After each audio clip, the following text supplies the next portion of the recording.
You're listening to an Airwave Media Podcast. If you're a nurse or future nurse, you know how challenging and rewarding this career can be. Hi there, I'm Nurse Mo, creator of the Straight A Nursing Podcast. I'd love for you to join me every Thursday as I teach nursing concepts and share tips to help you succeed in school and at the bedside. Each episode breaks down often complex information so it's easy to understand, so you can feel more confident whether you're taking an exam or taking care of patients. So subscribe to the Straight A Nursing Podcast, and I'll see you on Thursday. What do you get when you take two childhood friends with a passion for unexplored history and a whole lot of booze? You get us, Queen's Podcast. And here at Queen's, we are spilling the tea on all kinds of women from history. From New Orleans voodoo queen, Marie Laveau, to Marie Antoinette, and everything in between. Each queen is paired with a cocktail recipe that will totally get you in the mood to hear the fun, dramatic, and juicy stories of fascinating women from history. Listen wherever you get your podcasts. Cheers!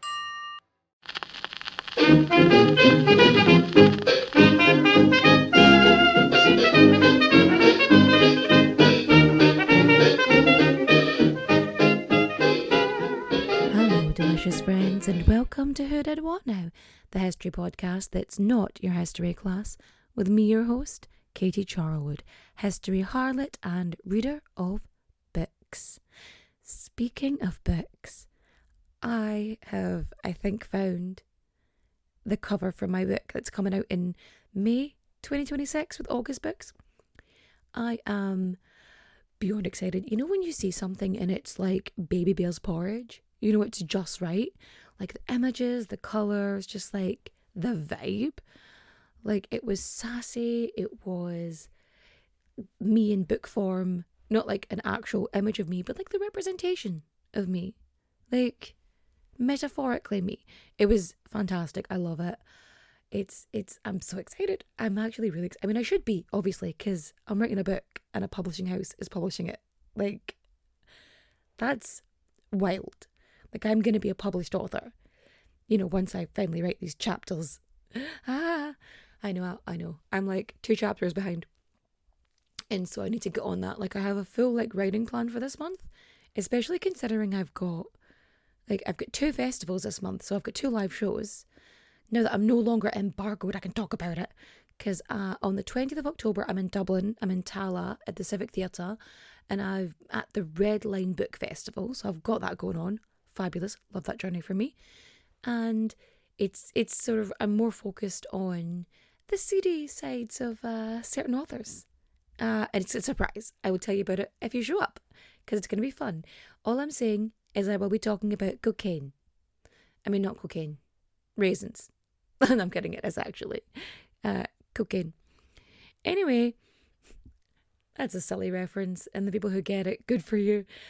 But I'm also doing Bram Stoker, Dublin City Council. That's it. It's got such a long name. Dublin City Council's Bram Stoker Festival. And I am talking in Trinity. I don't know how to convey how big of a deal it is to be invited to talk in Trinity. Like, it's where the Book of Kells is. Like, it's like an academic stream. Like, it's one of those things that I'm shocked that I have the opportunity to do, and I'm really appreciative of it. And so I'm doing The Victorians Ruined Everything, a 19th century guide to mysticism and more. Speaking of the dark and twisted, it is October, the spookiest of months, and as such, every episode this month is going to be specifically awful. It's going to be creepy or dark or spooky or just plain horrible. History wouldn't be history without the dark and the depraved. But I know what you're thinking. Quit your jibber-jabber and fact me. In fact you I will. But first, we've got to get our source on. Our sources are Los Diarios de Enriqueta Martí, la Vampira de Barcelona. The Diaries of Enriqueta Martí, the Vampire of Barcelona. Edited by Morales Torres. Enriqueta Martí, The Vampiress of Barcelona by Tijana Radeska. Female Serial Killers by Dawn Roth. Serial Killers, True Crime Anthology by Parker et al. The Vampire of Carrer and the Mysteries of Barcelona by Josep Arias Velasco. And The Sky Underfoot by Elsa Plaza. Are you sitting comfortably? Good. Then let's begin. Today's tale of terror starts where it ends. In desperation and fear. And people trying to solve their problems in the absolute craziest of ways. And I mean that. I mean craziest. Now, of course, people of the past, they can be forgiven for their beliefs in quackery and the like, because for a lot of them, it was the most logical option with the reasoning and science of the time. We have the benefit of scientific advancement. So it is absolutely wackadoo that we have people out there today who think that shagging a virgin will cure them of HIV, drinking tonic water will prevent you from catching COVID, bleach enemas will cure the autism right out of your kid, and of course the QAnon conspiracy of guzzling on the gizzards of children to get adrenochrome so that you can be youthful and younger, as opposed to, having lots of money. Like, you look at celebrities and stuff, like, the reason that they look so young and beautiful is because they have money. It's money. Because it pays for trainers and nutritionists and dermatologists and Botox and Photoshop and all that jazz. Like, it's just money. But yes, people are always looking for solutions to problems, especially when it comes to health and youth. We've all heard the stories. In New Orleans, Madame LaLaurie would paint herself in the blood of her victims in an attempt to regain her youth.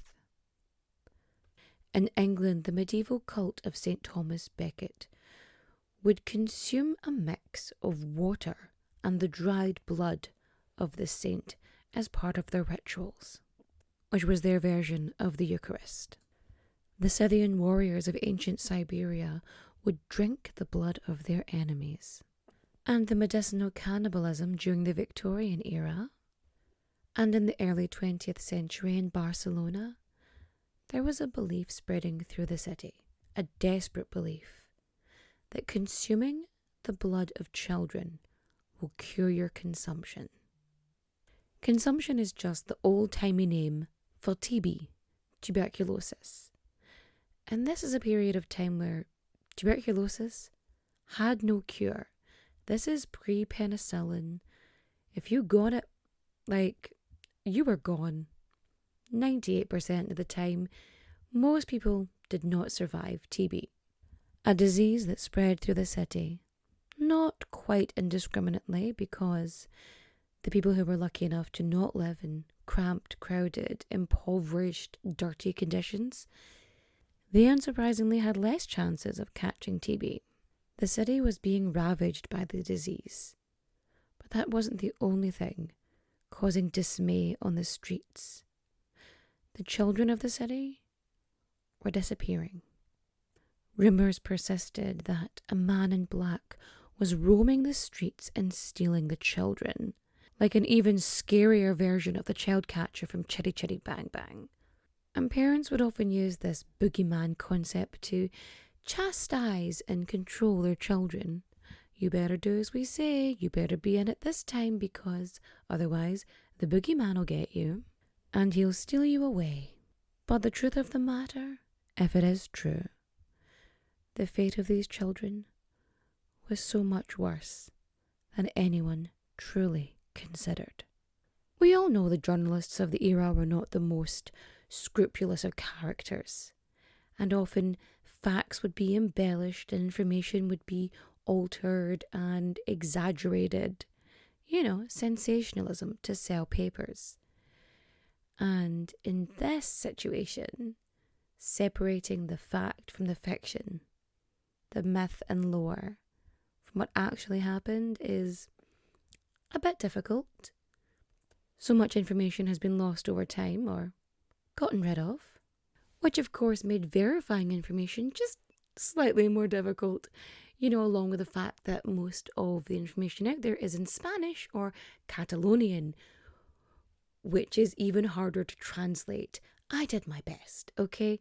But this is where we're at. Which brings us to the legend of the Vampire de Raval, more commonly known as Enriqueta Martí y Rapoles.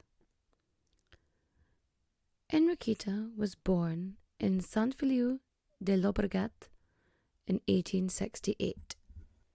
Enriqueta was born into poverty in a poor town on the outskirts of Barcelona. And like so many other girls of the era, when she was of age, she was expected to go off into the big wide world and earn a living. So when she was 15, she up sticks and goes, heads into the big city, Barcelona, to go and get a job and support herself. She manages to get a job as a maid. She probably knew somebody who knew somebody. Some other girl from the village or boy had gone in and become a stable hand or a maid or a cook or whatever, and managed to get her a position. So for a good few years she bides her time, does her work, just gets by.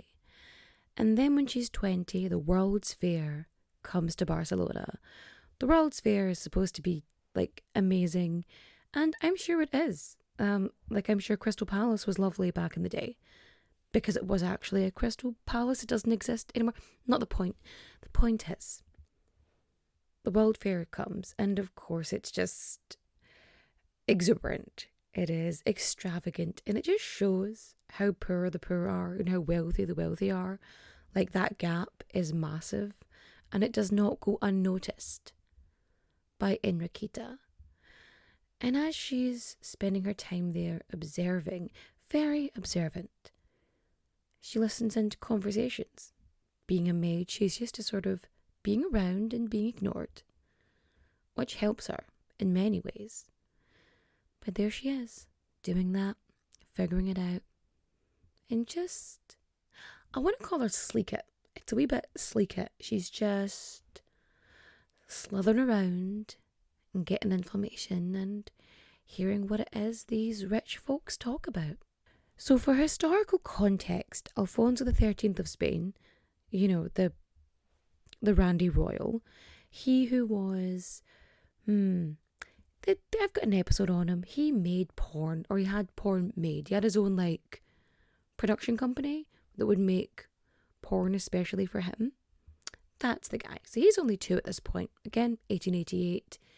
And that's where we are. We're pre-fascism, okay? And interestingly enough, I know I said that tuberculosis, did not kill indiscriminately, but Alfonso's father, Alfonso XII of Spain, he died at the age of 27 of tuberculosis. And Alfonso's mother, Cristina, was pregnant at the time, so I think they're probably doing a separation thing anyway, just for old-timey pregnancy rules. But yeah, he died. And then Alfonso XIII was born and was automatically king, although the Queen was his regent for, his formative years. But that's where we are. And this is the time that Enriqueta decides that she's no longer comfortable with her current position, and instead chooses a new one. Being a maid just isn't for her, and so she leaves that job, walks out the door, and then enters a brothel. But not just any brothel. She's not just jumping in a 2-penny down the street. Oh, no. She enters a high-class brothel, where they fuck so fancy. And in this house of ill repute in the city centre, Enriqueta does what she does best. No, not that. Listening. She listens to the list of requests and requirements from patrons. She listens to the ladies of the night discussing their clientele with one another. The high-class clientele from the upper rungs of society. Those who frequent the bawdy house to fulfill their fantasies and play out their perversions. And she works, and she listens, and she continues to do so for the next 5 years. And then she gets married. Typically, for a woman of the era, this would be the end game. This would be the whole plan. You would work, you would get married, and then you would become a housewife. Your husband would support you. Because remember, this is a time where one person's job is supposed to support an entire family. That being said, she did marry a painter who are notoriously known for not earning money during their lifetime. But for whatever reason, we don't know her decision. Maybe she thought it was love. Maybe she thought she was going to live a better life. Whatever happened, she married a painter, Juan Pujalo. Their marriage, shockingly enough, does not last. He said that her character was strange, false, and unpredictable. He also wasn't keen on the fact that she kept working in brothels. Like, this was a main source of contention for them. And so over the next 2 years, the couple would get together and separate like 5, 6 times. Like, it was just tumultuous. They kept going away and coming back, which is not healthy by anyone's standards. But by 1897, they had separated and they just don't get back together after that point. And over the years, life in Barcelona gets just more difficult as time goes on. Barcelona is a port. It's a port city. And it struggled immensely after the Spanish-American War, which Spain did not win. 1898, so a year after she officially separates from Juan, and the city is just getting poorer and people are struggling more. But you know what always sells? Sex. Barcelona is effectively the porn capital of Europe. And Raval, the red light district, it always had the light on. Those living in poverty, those below the breadline, are always hit the worst when any economic crisis happens. Whether it's war, famine, drought, it's always those who suffer first, because of course they do, because other people have the money and means to protect themselves, to have those buffers. The impoverished, those living meal to meal, they don't have those options. And it was no different back then. But Enriqueta, she knew enough to know that sex sells, and that she could sell it. And it was in El Raval that Enriqueta decided that she was going to open her very own brothel. But this was not your typical bawdy house. No. This catered to a particular clientele, for those who had an appetite for something specific. And no, it's not veal. It's so much worse. This seems like just the right moment to hear a word from our sponsors. Or if you're listening to this in a subscription app or a country that these sponsors don't want to go to, enjoy a moment of silence and maybe settle your stomach. Okay. You could be forgiven for thinking that being a part of a royal family is like life's golden ticket. But truth be told, more often than not, the pros certainly do not outweigh the cons. And although you gain titles, tiaras, and huge tracts of land, it comes at the expense of your privacy, your autonomy, and sometimes even your head. From Wondery, Even the Royals is a podcast that peers behind the curtain at royals past and present, and dares to show us heavy is the head that wears the crown. Especially as it rolls, like some of the ill-fated wives of Henry VIII. 6 women whose lives were tarnished or even destroyed by a man with a ginger beard and an ego more inflated than his codpiece. You can listen to Even the Royals on the Wondery app or wherever you get your podcasts. And you can binge Even the Royals right now, ad-free, on Wondery Plus. Are you dreaming about becoming a nurse, or maybe you're already in nursing school? I'm Nurse Mo, creator of the Straight A Nursing Podcast, and I want you to know that I'm here for you.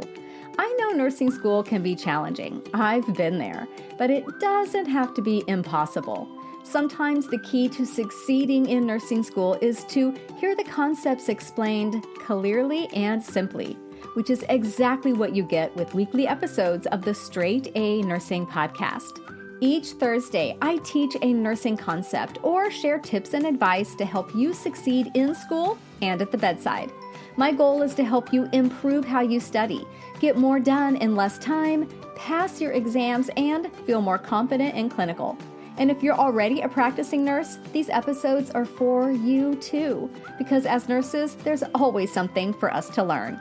So subscribe to the Straight A Nursing Podcast, and I'll see you on Thursday.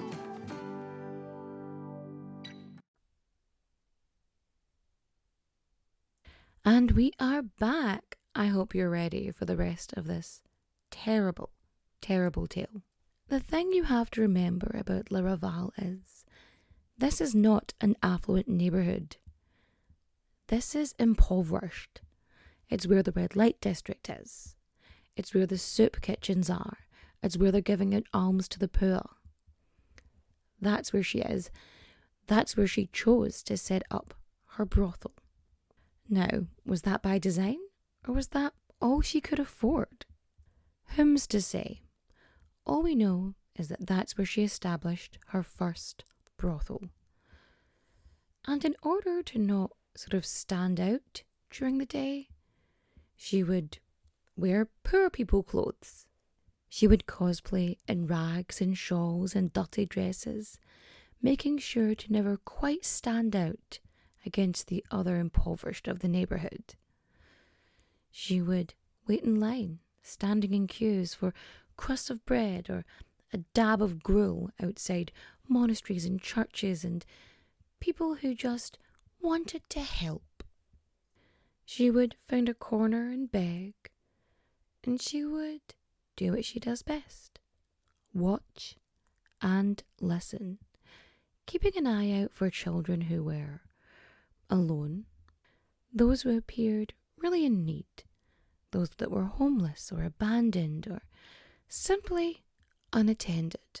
Of course, she would keep an eye out for the most desperate, those who had the strongest of street smarts, whose tired eyes and grumbling bellies would convince them just enough to go with her. And she would coax and convince these children to come back with her to her house, promising them food and shelter. And what she would do is bring them back to her brothel. A whole host of children, from the age of 14 all the way down to 5 years old. She would clean them up, give them something to eat, and then keep them prisoner, renting them out to her clients to satisfy their perversions. For a rather hefty fee, of course. Money she would use to go shoulder to shoulder with the upper crust. Because remember, by day she's cosplaying as poverty personified. But by night, off comes the shawls and the dirty dresses, instead adorning herself in silks and fur and velvet, dripping in jewellery, as if she herself was one of the high society.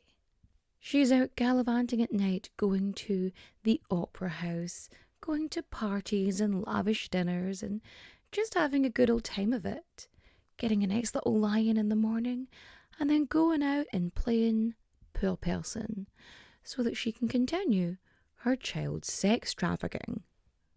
And for her, life is good, business is booming, and it is working out well for her until 1909, when Spain's Prime Minister is not happy and comes up with the absolutely terrible idea that Spain should colonise Morocco. Morocco, of all places. You think that's going to work? Spoiler alert, it does not.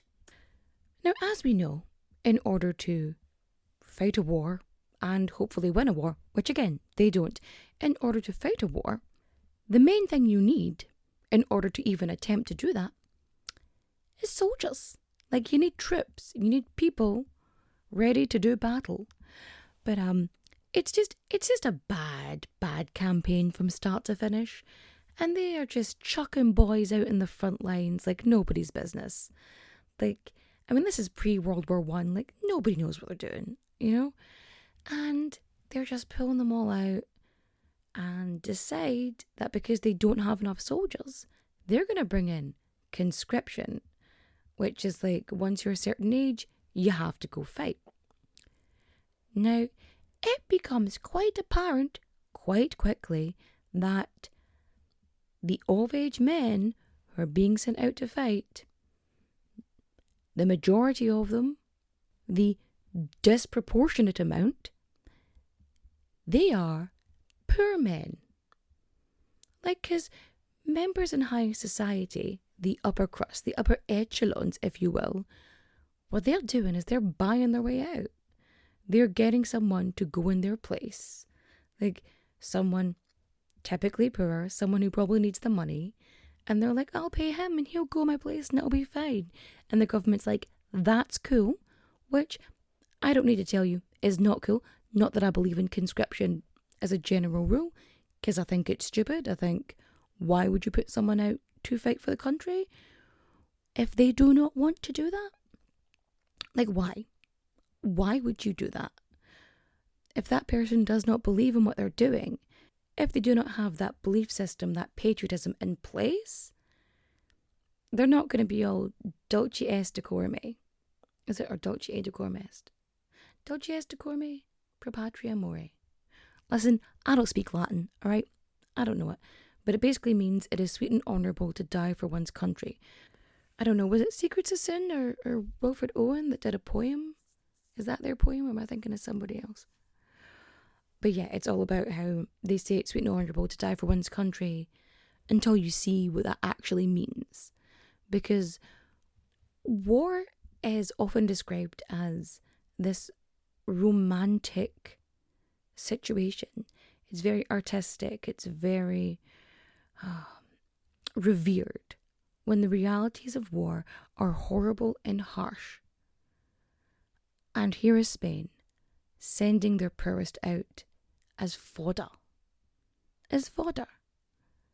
And the general folk, they're like, hey, we don't like this. Particularly Catalonian people. They're not really keen on being ruled anyway by the Spanish government. They're not really feeling it. And so they've already got a bugbear, but now you're sending their sons and brothers and fathers to die. And so, you know, not too feeling that, to be honest. And so they do what they do best. Well, not them. France does it best. But they do what they do second best. They riot. They cause a damn scene. Like me. Because I am a petty bitch who holds a grudge.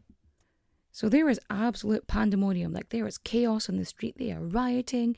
They are clashing with the Spanish, like, forces. Like, the ordinary people. It's just pure chaos. Because they're not only just mad at the government, you know. They're mad at the government for forcing them to go to war. They're mad at conscription. They're mad that, you know, the rich folk can just pay their way out of it. And they're also mad at the church. Because Spain, you know, traditionally a very Catholic country, and the Catholic Church would typically support the monarchy, and it's supporting this. And so the general people who would be looking to the church for advice now feel that they're being shafted because the church, in their eyes, and, you know, probably true, is colluding with the government and the monarchy. Like, it's colluding with all of this. And it is part of the problem. And that is a massive issue. And in a move that surprises absolutely no one, this escalates. So you've got these rioters and they just start tearing the place up. And I'm not being metaphorical with that. No, they are ripping shit out. They are destroying graveyards and churches. They are desecrating tombs. They are vandalizing graves. They set churches and convents on fire. Now, I'm not the biggest fan of nuns. We all know that, apart from the movie Sister Act. Maggie Smith, rest in peace. But, don't set a convent on fire. A lot of the girls who were in there were forced to be in there. Like, they didn't want to go there. They're sent there to a nunnery for, like, having pretty hair and shit. Like, they send them to these places. We don't know what to do with you. Be a maid? No, then you're being a nun. Like, go. So, like, not everyone who's there wants to be there. Like, not fair. But, like, yeah, they set convents and churches on fire.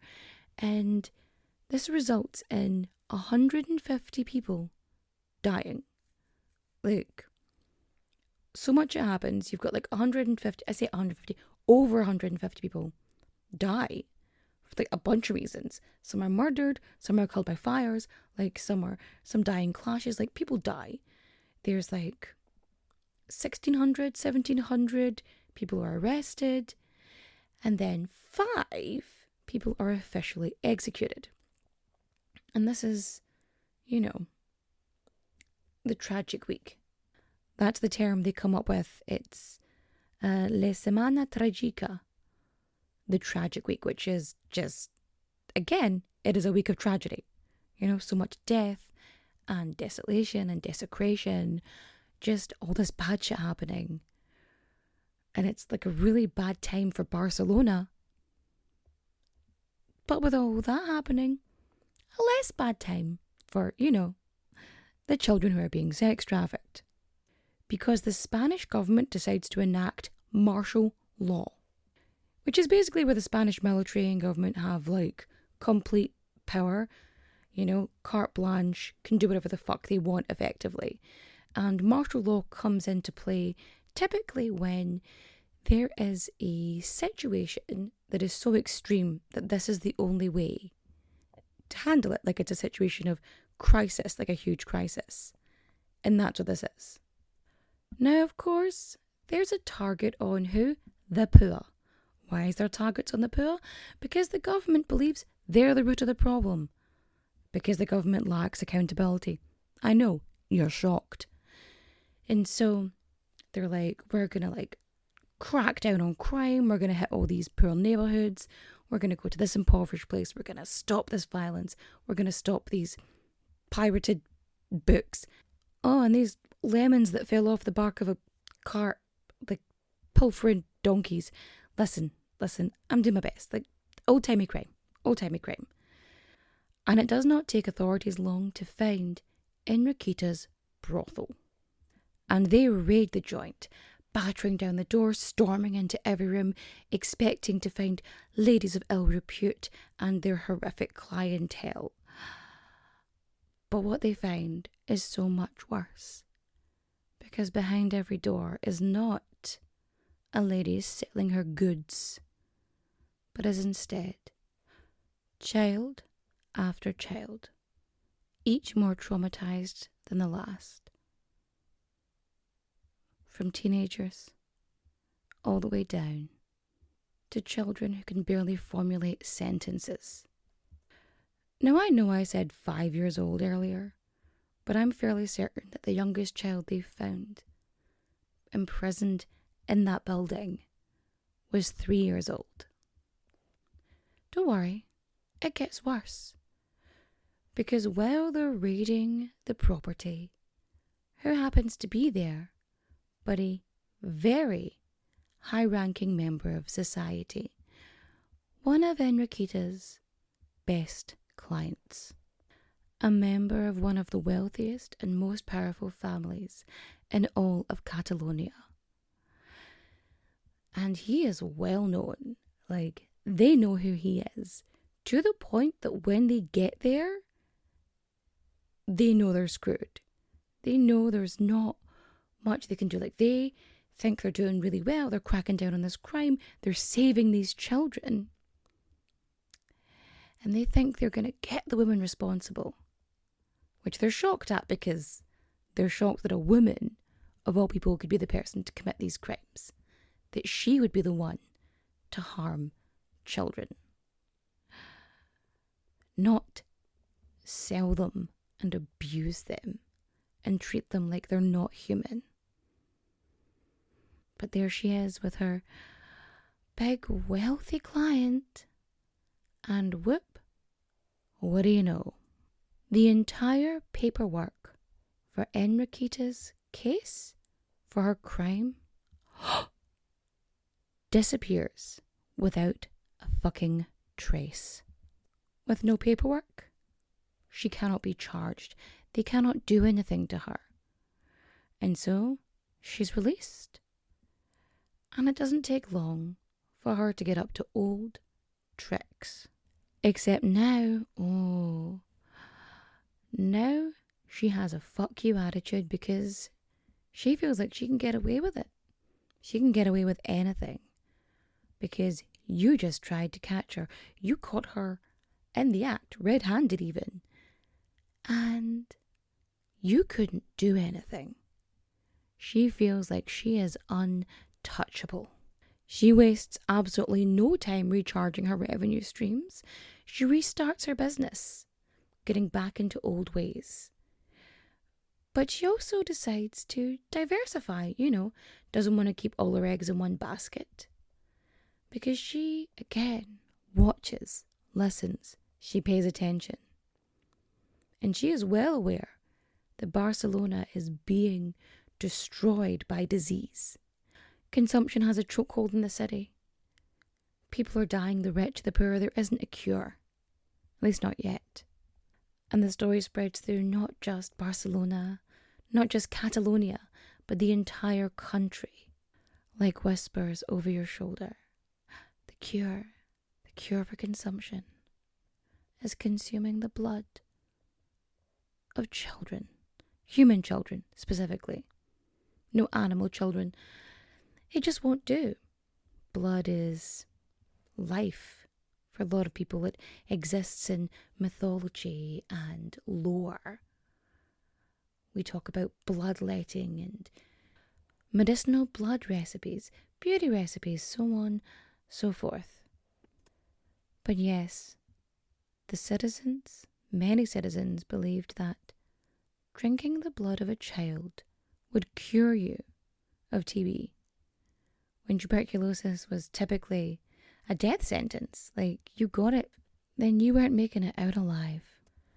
And Enriqueta, she already has access to the necessary product. There's supply and demand, and she has the supply. She already has kids. As long as they're healthy enough, she's good to go. And she does just that. She rebuilds her business, and she buys properties all over the shop.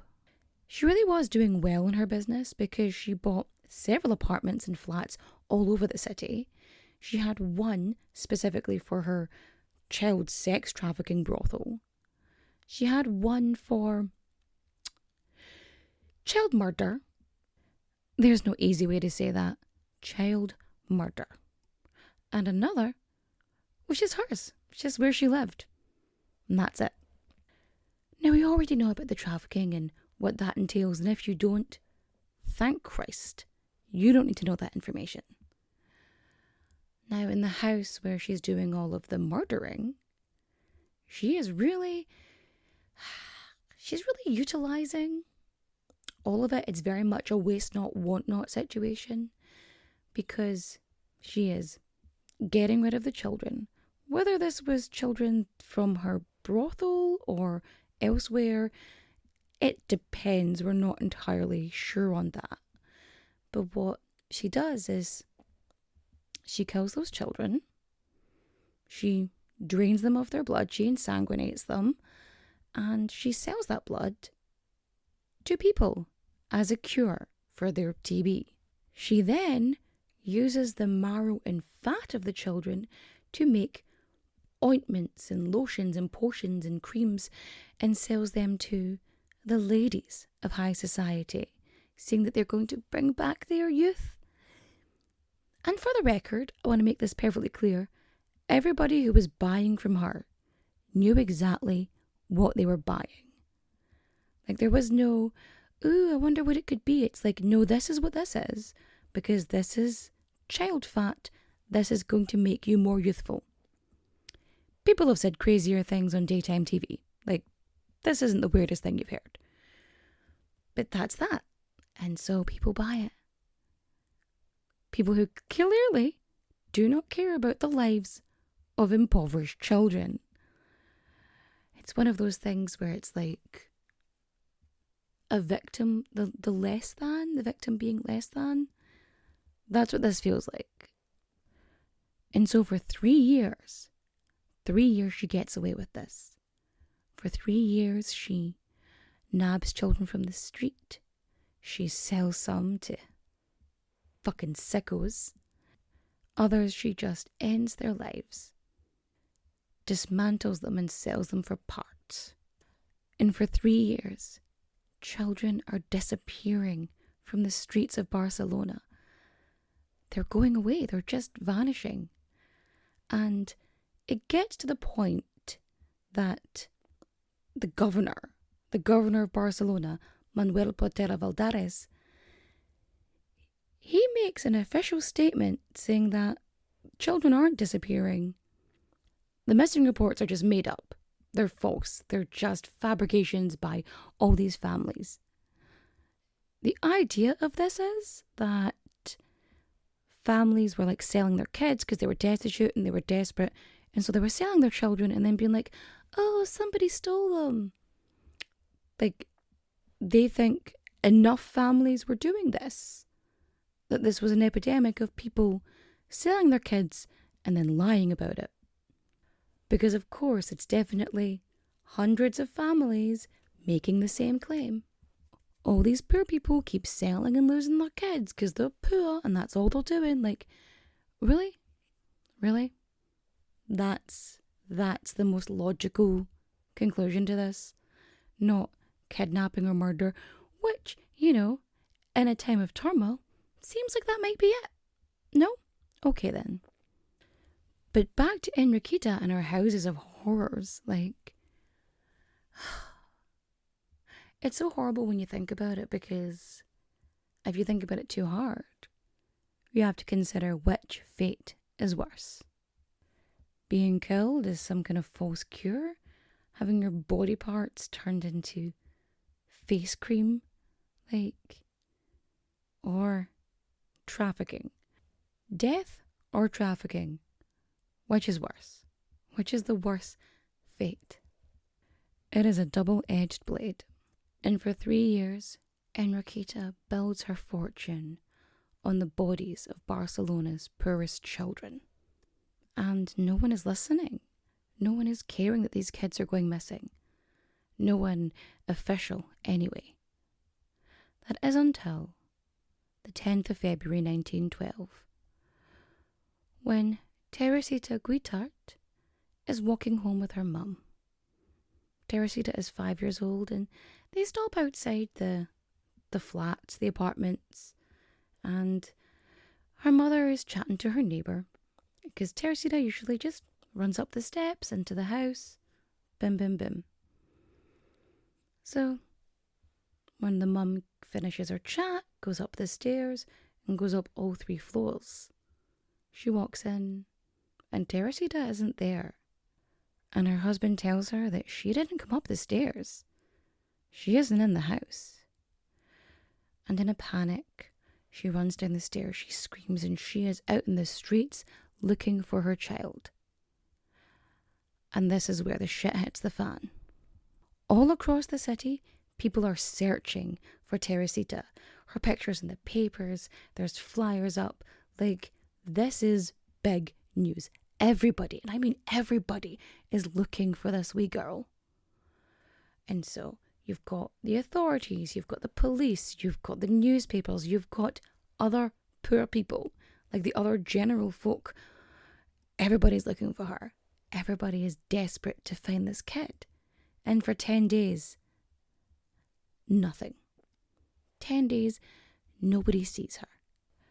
Until a neighbour of Enriqueta's sees a child's face in the window. Enriqueta hasn't had any children. The neighbours know she doesn't have any children, so who the hell is that? And she thinks, that looks a wee bit like that wee girl who's in all the papers everywhere all the time that everyone's making such a big ruckus about. And Claudia Elias, that's the neighbour, she's suspicious, right? She thinks that might be her. And she ends up telling like a mattress maker. She's like, hey, this is suspicious. She's just kind of like airing it out.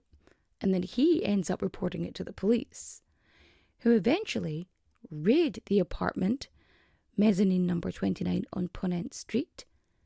Eventually, 5 days later. Like 5 days. 5 days is a long time.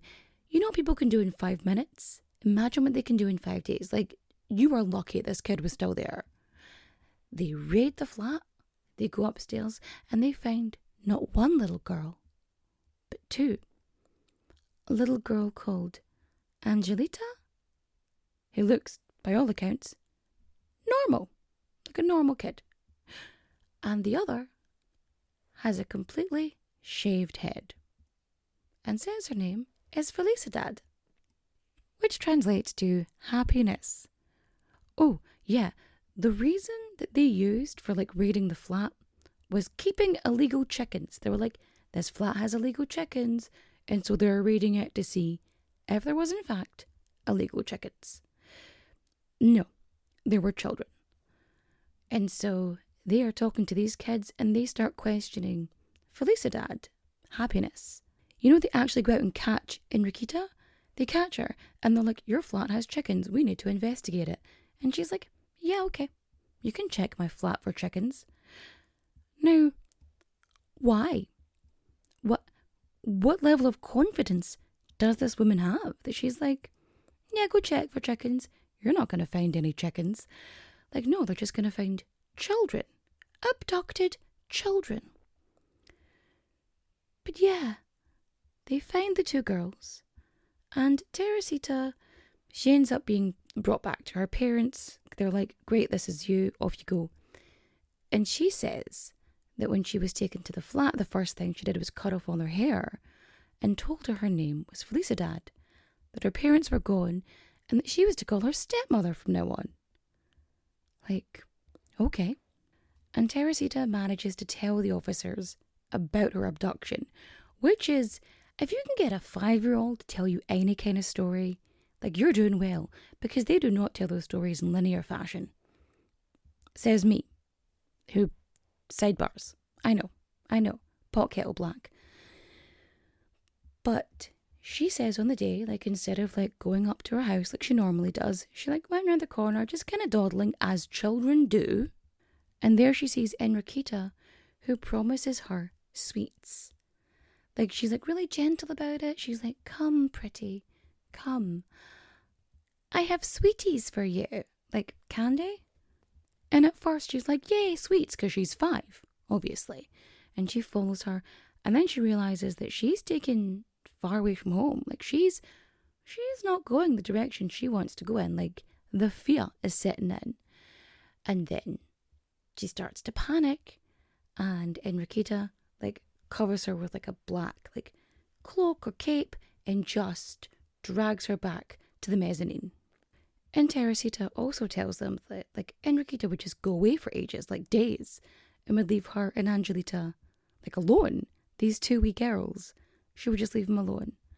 And that she was warned like not to go out into the balcony, not to go over here, not to look out the windows, and to not go into these rooms. Rooms that, I should add, Enriqueta did not lock. She didn't lock them. And so off they go into one of the rooms, and there was a sack, like a full-on sack of bloody girls' clothes and a boning knife just covered in blood. Like, lock the fucking door. Lock the door, you know? Because they went exploring, because they're kids. They went exploring when no one was there. And Angelita, she has a worse story. Like, you think this is bad? Angelita's is so much worse. Like, she tells the police that before Teresita showed up, there was a wee boy. He was 5. His name was Pepito. And they would play together and they had great fun. And then one day, she was peering through a door. She was just kind of watching. And Pepito, who was also calling Enriqueta like mummy, mama, Enriqueta had lifted the little 5-year-old up, sat him on the kitchen table, and stabbed him through the chest with a butcher knife. Angelita was so scared and so terrified that she legged it, like she ran back and pretended to be asleep, acted like she never saw anything. And Enriqueta didn't cotton on. She had no idea that the wee girl saw her do that. And Angelita, it was hard to figure out who she was because she had been conditioned by Enriqueta to believe that that was her mum. And she believed her dad was Juan, right? So, they go and ask him. He's like, we didn't have any kids. And so, when Enriqueta is arrested, he shows up. He's like, hey, I know we're married. We've been separated. Didn't have any kids. Don't know who this kid is. No idea who that is. And Enriqueta ends up changing, the story. She's like, oh, yeah, no, it's not actually my husband's kid. It's actually my sister's child who I took as a baby and raised. And Enriqueta, she is detained in the Reina Amalia prison. So, it's a prison for women. And she's put there. And she starts claiming that, she found Teresita, wandering the streets, hungry and alone. She found her that day. And the neighbour's like, no, she's been there for a while because I reported this, so many days before. That's not a new kid. I've seen that wee bald girl.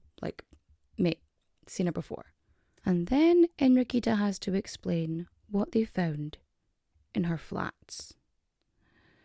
So the officers searched and they found jars and vases, bowls, pitchers, jugs, just full of gloopy, coagulated blood, bones, fat, marrow, children's hair. You know that soft toddler hair? That. They found that in bowls. And several of the flats, they had hidden walls and stuff in the ceiling. There was just stuff hidden there. There was remains of children. There were sacks of clothes, just all this stuff, all this evidence, skulls, fibulas, tibulas, just all these things that all the evidence pointed to murder. And allegedly, there was a book filled with all the names of her clientele, a little black book, sort of her security. But that never actually makes it to the light of day. Some say it disappeared, some say it never existed. And because of, all of the issues before, the tragic week and everything that happened with that, they didn't want to let that out if it did exist. And so that was kept stum. What? Protecting the elite, you say? That wouldn't happen. Would it? And so, Enriqueta, she is trying to explain away all of these, jars of children's remains. And she makes the excuse that she is a student of anatomy and that she is just dissecting corpses that she found. Just all of these random corpses of children that you found? Just these random corpses of children that you just, by happenstance, came across. Now, as her trial is looming, because there's going to be a trial, right? She tries to end her life with a piece of wood. She tries to slash her wrists. Surprisingly, this doesn't work. And this story is absolutely everywhere. Those two wee girls, their photos were on the front page of the paper. There are stories going everywhere. There's just reports of this client list. Everything. It's just consistent. And then everything changes one day. In April 1912. Because the biggest disaster happens. The Titanic sinks. And suddenly, that's what everyone wants to talk about. And so the news of Enriqueta, the Vampiress of Barcelona, her story just sort of fades away. The bottom of the news cycle, no longer rotating. And with all of the furore and hoopla about that, her trial doesn't actually come about. She doesn't get charged for those crimes because they find the remains of at least 10 children in her houses. Like, at least 10, which is a lot. Like, that is a lot by anybody's standards, don't you think? Yeah. But yeah, never charged for her crimes. But Enriqueta does not get to live a long and fruitful life, because 1 year and 3 months after being arrested, she dies. She is lynched by her fellow prisoners in a women's prison. Now, there was this whole rule about her not being left alone in case she tried to end her own life, because she was already on suicide watch after what had happened previously. And there is a theory that it's, somebody from her client list who had her offed so that she would not release said names. But this is a woman who trafficked and killed children, and she's in prison. Now, if you know anything about prison rules, there are certain things that you can't do. There are certain things that make you, like, a target. One of them is murdering children. Trafficking children, all of that is, you're going to die in there. Someone is going to come for you. And they do. And they end her life.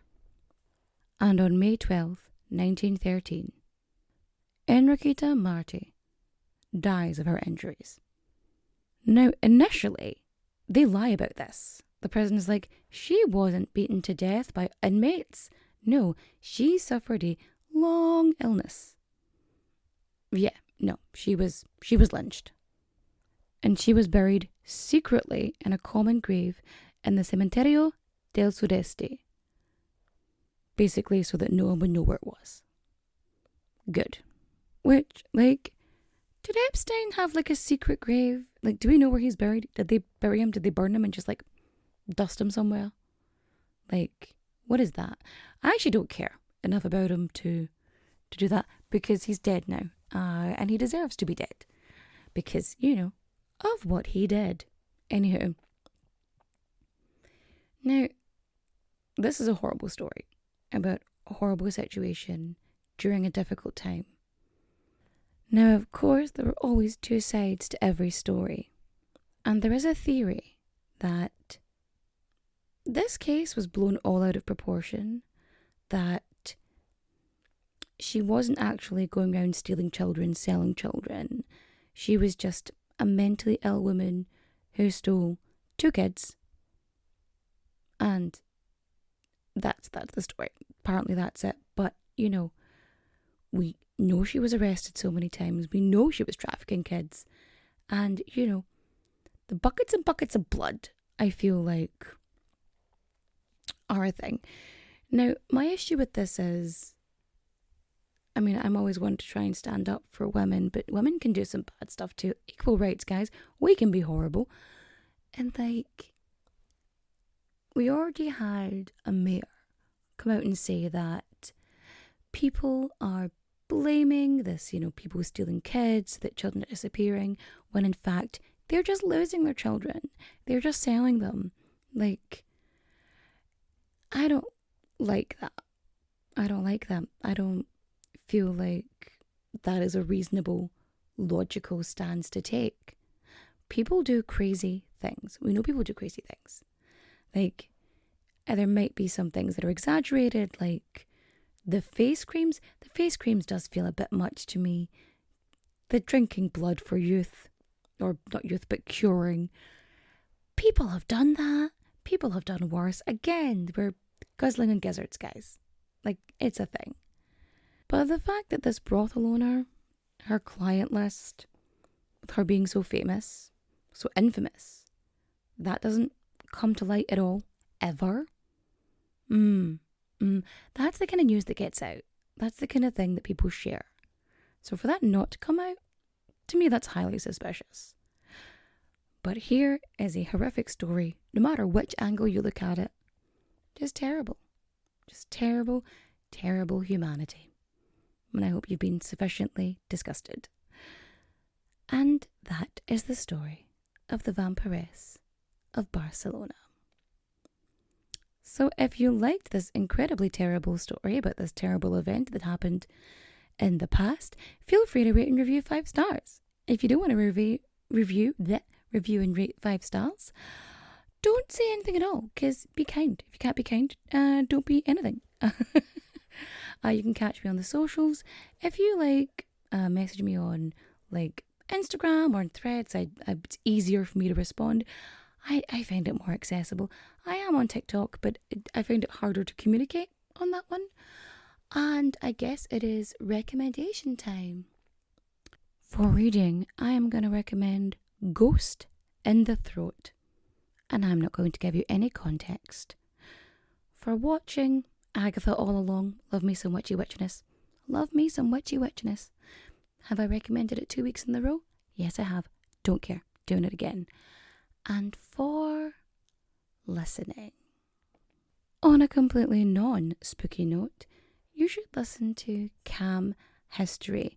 If you have trouble sleeping or you're having stressful times, I found it really, really calm, actual calm. Cam History. It was actually calm. I found it really chill, and I would absolutely suggest you go listen to it. Anyway, with that, I'm going to say goodnight because it is 2 a.m. So, adios, au revoir, auf Wiedersehen, my friends. Bye-bye.